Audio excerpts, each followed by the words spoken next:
There are rivers in Florida that run into a hole in the ground and do not come out for 19 miles. There are people buried under the Gulf of Mexico who were put there before the pyramids existed. There are 11 Spanish ships scattered along one stretch of coast, and people are still pulling gold out of the sand from them. And underneath 10 million Floridians is a layer of rock that water can dissolve. Florida looks simple on a map: beaches, swamps, Disney, hurricanes. That is the surface, and the surface is the least interesting part of it. Here are 25 things Florida is hiding that almost nobody talks about. Number 25. The highest natural point in the entire state of Florida is a grassy rise in the Panhandle called Britton Hill, 345 feet. That is the lowest state high point in the United States, not one of the lowest out of 50. NASA's Vehicle Assembly Building at Kennedy Space Center is 525 feet tall. A building humans put up in the 1960s beats the entire geology of Florida by 180 feet. Peer-reviewed mapping puts roughly 18% of the state below 11.5 feet of elevation. Almost a fifth of Florida sits within 1 story of sea level, and people say Kansas is the flattest state. By the only peer-reviewed measure anyone has published, Kansas is 7th, Florida is 1st, so the surface is barely there, which raises the question of what is underneath it. Number 24. Underneath all of Florida and parts of Georgia, South Carolina and Alabama, there is about 100,000 square miles of water-bearing rock, the Floridan Aquifer System. In places, the carbonate is over 3,000 feet thick. Roughly 10 million people drink out of it. That is all I am telling you for now, because you are going to keep running into it. It shows up in a river that vanishes, a lake that empties, a hole that ate a house, and a cave nobody has finished mapping. Just remember the one thing that makes it different from ordinary rock. Limestone dissolves. Number 23. The Alapaha River comes down out of Georgia and crosses into Florida south of Jennings. Then it stops. There are openings in the riverbed called swallets, and below a certain flow they take the entire river. Not part of it, all of it. 3 miles south of the State Road Bridge, you can walk down the middle of a full-sized river channel on dry sand. In 2016, researchers dumped dye into the swallet and waited. 6 days later, it came out of the ground at Alapaha Rise on the Suwannee. 3 days after that, more of it surfaced at Holton Creek Rise, 19 miles underground, and not in one place. The river had split apart inside the rock and arrived in 2 different valleys, 3 days apart. Number 22. Now the same thing in reverse. The United States Geological Survey put it plainly. Florida has more first magnitude springs than any other state. At the time of that survey, 27 of the country's 78 biggest springs were in Florida. First magnitude means at least 100 cubic feet per second, 64 million gallons a day from one hole in the ground. Add all of Florida's springs together, and the USGS figure is nearly 8 billion gallons of fresh water arriving at the surface every day for free. Wakulla Springs, south of Tallahassee, averages around 400 million gallons a day on its own. The state park's own comparison is that it fills an Olympic swimming pool every 8 minutes. None of that water fell yesterday. Hold that thought. Number 21. Lake Jackson sits just north of Tallahassee. People fish it, boat it, live on it, and every so often it simply leaves. There are 2 sinkholes in the bottom of it, Lime Sink and Porter Hole Sink.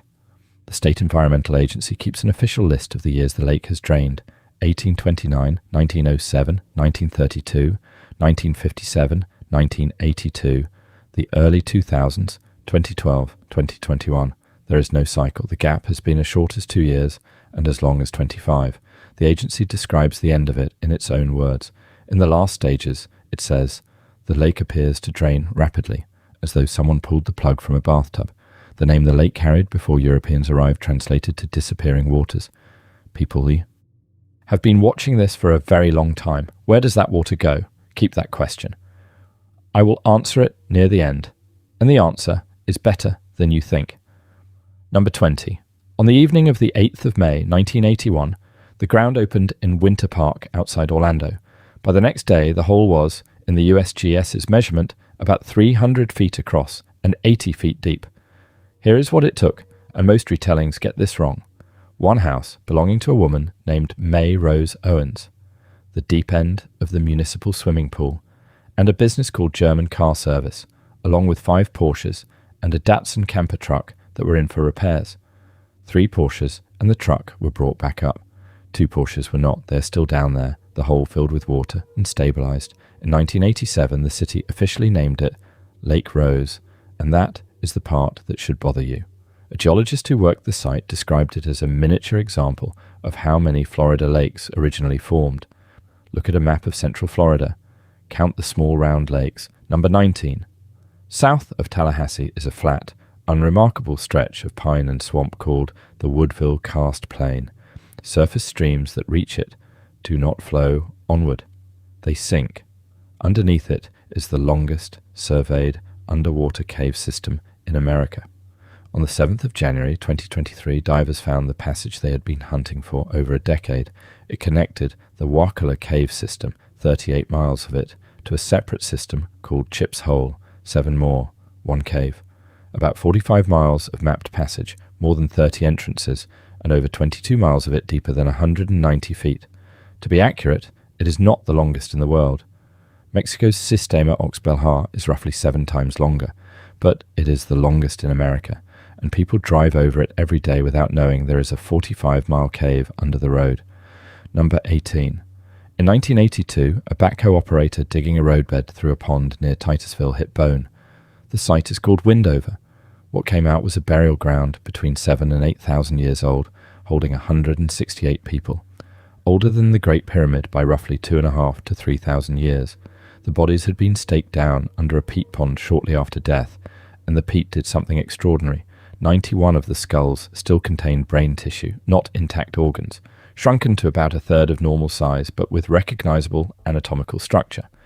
There was fabric too, 86 fragments from 37 of the burials, in 7 different weave structures. People were weaving cloth in Florida 7,000 years ago, and we know exactly how, because the swamp kept it. In 1988, a paper was published titled, literally, Mitochondrial DNA Sequences from a 7,000-year-old Brain. One caveat. That was pioneering work done before modern contamination controls, and it has never been reproduced to today's standards. Number 17. Now go back further and watch the map itself change. At the peak of the last ice age, roughly 26 to 18,000 years ago, global sea level sat about 120 to 130 meters lower than today, 400 feet. The Florida platform, the shelf the state sits on, was roughly twice as large as the modern state. Almost all of that extra land was on the Gulf side, and here is the part that catches people out. That bigger Florida was not swampier, it was drier. The pollen record shows pine at under 10% of the vegetation, against 60 to 80% today. There were dune fields about 20,000 years old, and more Saharan dust in the sediments, cooler, windier, and dry enough to blow sand into dunes. Then the ice melted, and the ocean walked back across it. Number 16.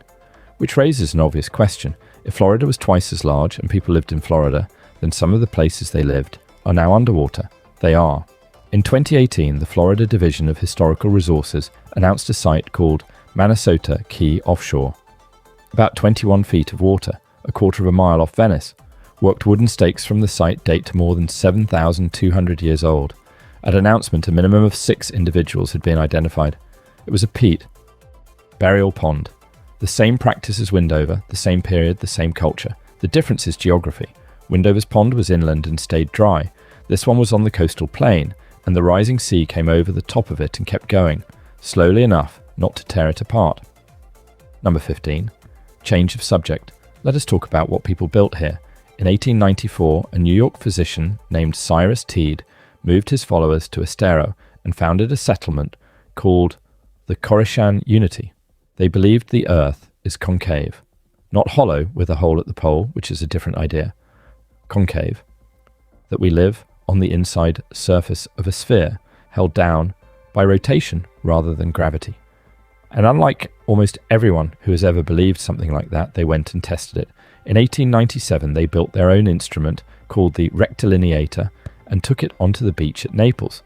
It was designed to project a mechanically perfect straight line, section by section, down 4.5 miles of coast. Their measurements told them the Earth curves upward. A physicist who later examined the method found no evidence of fraud. They were sincere, they were methodical, and their apparatus sagged. The State Archives of Florida holds photographs of it, men in hats on a beach, building a wooden machine to measure the shape of the world. 11 of their buildings are still standing. Number 14. Deep in the Everglades, in what is now a state wildlife area south of Miami, there is a hole in the ground 150 feet deep and 52 feet across. Aerojet built it in 1963 to cast, cure, and fire the largest solid rocket motors ever attempted. They cut a canal specifically to float in casings 260 inches wide. Almost everyone describes what happened next backwards. They did not fire the rocket down into the ground. The motor went in nose first and fired nozzle up, with the exhaust at ground level. The flame came out of the swamp. They fired 3. The second, in February 1966, went off at night and was visible more than 80 miles away. The third, in June 1967, produced over 5 million pounds of thrust. It remains the largest solid rocket motor ever fired. Then the program lost its mission and the site was left. You will read that a rocket is still at the bottom of the silo. No agency confirms it, and the only motor it could be is a spent casing from 1967. What is documented is simpler. The silo has been capped with concrete, and nobody has publicly recorded what is under the cap. Number 13. In the middle of Everglades National Park, about 160 miles from Cuba, there is a set of low buildings people drive past on the way to a boardwalk. It is a Nike missile site. During the crisis itself, the battery that would end up here was living in tents on a state road outside the park. No electricity, no running water. Deployment order on the 25th of October 1962. Operational by the 14th of November. The permanent site was occupied from 1965. 3 launch barns, 4 missiles each, 12 Nike Hercules, some carrying nuclear warheads of up to 40 kilotons, roughly 3 times Hiroshima. They were not aimed at Cuba. Nike Hercules was an interceptor. It existed to shoot down Soviet bombers coming for Miami and Homestead Air Force Base. The site closed in 1979. 22 buildings survive, including the Missile Assembly Building and the Guard Dog Kennel, and the National Park Service runs tours through the winter. Number 12. Now something much bigger that Florida refused to allow. For most of the 20th century, the United States tried to cut a shipping canal straight across the peninsula. Roosevelt put money in it in 1935. Kennedy signed the modern version in 1963, and Johnson broke ground at Palatka the following year. Planned length, 107 miles. Amount actually completed, 28%. Amount spent by 1971, over $70 million. A court injunction stopped construction on the 14th of January, 1971. 5 days later, Nixon issued a public statement halting it, not an executive order, which is the version you will usually hear. A statement. Then nothing happened for 19 years. It was not legally deauthorized. Until November 1990. What remains is real. Locks that lead nowhere, and the Rodman Dam, holding back a 9,400-acre reservoir over a drowned river, and roughly 20 springs, still down there under the water. The state draws that reservoir down every few years, and the drowned cypress forest comes back into view. Number 11. There is a stretch of Florida's Atlantic coast, roughly Sebastian down to Stewart, officially called the Treasure Coast. It is not a real estate slogan. It is called that because there is treasure in it, and the reason there is treasure in it is that on the 31st of July 1715, an entire Spanish fleet was destroyed there in a single night. Number 10. 12 ships left Havana on the 24th of July 1715, loaded with silver and gold that had been piling up for years because the crossings kept being delayed. 7 days later, around 2 in the morning, a hurricane caught them against the Florida coast. 11 of the 12 were lost. Only a French frigate that had stayed further offshore survived. The death toll is genuinely disputed. The most detailed accounts put it around 700, with 226 lost on the flagship alone. Cuban records have been cited for a figure closer to 1,500. I'm not going to pick one. What happened next is the part people skip. The Spanish did not leave. They set up a salvage camp on the beach, spent months diving the wrecks, and got a great deal of it back. That camp is a real place, on the National Register of Historic Places. Then, in December, an English privateer named Henry Jennings turned up with 3 vessels and up to 300 men, drove off about 60 Spanish soldiers, and took roughly £87,000 in gold and silver off the beach. He took it to Nassau. His arrival with a pile of Spanish treasure is one of the things that turned that port into a pirate haven. Number 9. 300 years later, is still coming out of the sand. In the summer of 2015, a family named Schmidt, working under contract to the company holding the salvage rights, recovered 51 gold coins and about 40 feet of gold chain in 15 feet of water off Fort Pierce. Value? Roughly $1 million. One coin in that haul was a presentation piece appraised on its own at around $500,000. Then, on the 30th of July 2015, a different crew off Vero Beach found 350 gold coins in a single day. 75 more the next day. Value, about $4.5 million. That date was 300 years to the day since the fleet went down. Number 8.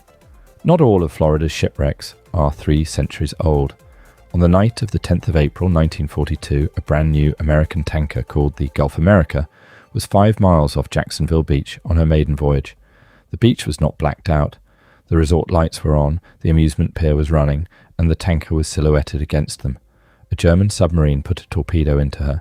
Then her commander did something that still does not sit comfortably. He moved his boat inshore so that he was between the tanker and the beach, surfaced, and shelled her with a deck gun. He did it that way so any shell that missed would fly out to sea instead of into Jacksonville. 19 men died. 5 in the blast and gunfire, 14 drowned. People on the beach watched all of it. The governor ordered a coastal blackout in direct response. By the state's own count, more than 35 ships were sunk off Florida in the first 7 months of 1942. The Gulf America is still there, in 60 feet of water.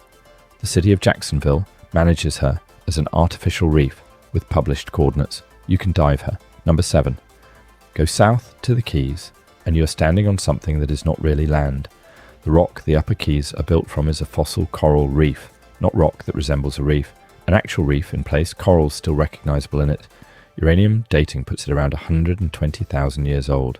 That was the last interglacial when sea level sat at least 6.5 meters higher than now and stayed there for 9,000 years. So the Keys are a reef that grew in warm, shallow water, and then the sea dropped and left it standing in the air. People build houses on it. It is a reef. Number 6. Now the Everglades. And the thing, almost nobody states correctly. It is not a swamp. Hydrologically, it is a river. Extremely wide, extremely shallow, and moving. The USGS instrumented Shark River Slough inside the national park and measured it. Mean velocity 1.15 centimeters per second, just under a kilometer a day. But the daily range ran from 0.2 up to 5.16, a 25-fold spread. So the famous half a mile a day figure is roughly right as an average and completely wrong as a constant. At the top of that range, it is moving about 2 inches a second. You can see it move. The gradient driving it at their study sites is about 1 in a million. That is the entire engine. A slope you cannot perceive, moving a sheet of water 60 miles wide toward the sea. So the Everglades is not a thing sitting in a place. It is a thing passing through, and anything that interrupts it upstream changes it. Number 5, which is exactly what happened. The Kissimmee River ran 103 miles down to Lake Okeechobee through a floodplain 1 to 3 miles wide. It flooded badly in 1947, and Congress authorized a fix. Between 1962 and 71, the Army Corps replaced that river with a canal. 56 miles instead of 103, 300 feet wide, 30 feet deep, straight. It worked. The flooding stopped. Waterfowl on that floodplain fell by about 90%, bald eagles by about 70%. The wetland the river had been feeding stopped existing. So in 1992, Congress authorized undoing it. Construction started in 99, and what it consisted of was filling the canal back in with the dirt that had been dug out of it. It finished in July 2021. 44 miles of river channel restored, about 20,000 acres of floodplain. Dissolved oxygen rose as much as 6-fold. Birds that had vanished came back. Florida spent 9 years building the ditch and 22 years filling it in. Number 4, now something that is happening right now, in one place, for one reason. Dania Beach, in Broward County on the Atlantic coast, coastal Florida, sits on porous limestone, which means the fresh water in the rock and the salt water in the ocean are in direct contact underground. As long as enough fresh water pushes seaward, the salt stays offshore, pumped too hard, and it moves inland. In the South Florida Water Management District's own words, most of the Dania Beach wellfield had to be taken out of service as the saltwater interface moved into it. A monitoring well nearby in Hallandale Beach tells the story without commentary. Before 2002, or fresh. 2009, about 1,000 milligrams of chloride per litre. 2014, about 2,500. 2019, over 6,000. The drinking water standard is 250. The city did not lose its water because the ocean rose over the seawall. It lost it underground. Number 3. Now go back and pick up everything I left lying around. The Floridan Aquifer is not an underground lake. It is water inside rock, plus a network of open conduits nobody has fully mapped. And the water inside it is not one age. Krypton dating published in 2021 found salt water in the system around 40,000 years old, and freshwater recharge episodes between 12,000 and 115,000 years ago. Rain that fell during the last ice age is still in there. Meanwhile, dye tests measure water moving through open conduits at up to 2,400 meters a day, a mile and a half. The same aquifer holds water that has not moved since the Pleistocene, and water travelling faster than you can walk. Now, Lake Jackson. In September 2017, researchers put 45 kilograms of dye into Porterhole Sink. 35 days later, it came out of Wakulla Springs, 19 miles south under a highway, under a town, under the Woodville Karst Plain, and that 45-mile cave. And not only there. Dye from that single injection was detected at 5 other outlets. Sally Ward Spring, Indian Spring, No Name Spring, Meeting House Sink, McBride Slough, one lake, one hole, and the water surfaced in 6 different places. Every earlier fact in this video was a symptom of one system. The springs are the aquifer coming out. The sinkholes are its roof failing. The disappearing. Rivers are it taking a river. The 45-mile cave is its plumbing, with the water temporarily removed so a human can swim through, and 10 million people drink from it. Number 2. Here is what a road map of Florida shows you. Roads, cities, the coastline, a few lakes. Here is what it does not. It does not show the 400-foot drop in sea level that made the state twice as large, or the coastline people actually lived on, or the burial ground 21 feet under the Gulf. It does not show the wrecks off Sebastian, or 45 miles of cave, or 3,000 feet of dissolvable rock holding water that fell as rain when there were still mammoths. And here is the sharpest version of that. Florida's own geological survey notes that a sinkhole opening in rangeland is far less likely to be reported than one opening in a neighborhood. So the map of Florida sinkholes is partly a map of where Floridians happen to live. We are not mapping the ground. We are mapping the places where the ground has inconvenienced us. Number 1. The strangest thing Florida is hiding is not a shipwreck. It is not treasure, and it is not a cave, and it is not sitting at the bottom of a sinkhole in Winter Park with 2 Porsches. It is another Florida, the one everyone knows is the surface. Underneath it is an aquifer, big enough to decide where 10 million people can live. Rivers fall into it, springs bring it back up. Caves run through it for 45 miles at a stretch, and when its roof fails, a house goes down and a lake is born. Beyond today's beaches is a second landscape, 400 feet of sea level away, where people lived and buried their dead before anyone cut the first stone at Giza. And offshore of that are the people who tried to cross the same water 3,000 years later and did not make it, whose gold is still washing up on a coast named after them. All of it under a peninsula where the highest ground is 345 feet, and the same water everyone depends on is quietly taking the state apart from underneath. Florida isn't hiding one secret, the surface is hiding the state. This has been States Explained. Thanks for watching, and remember, the map only ever shows you the top.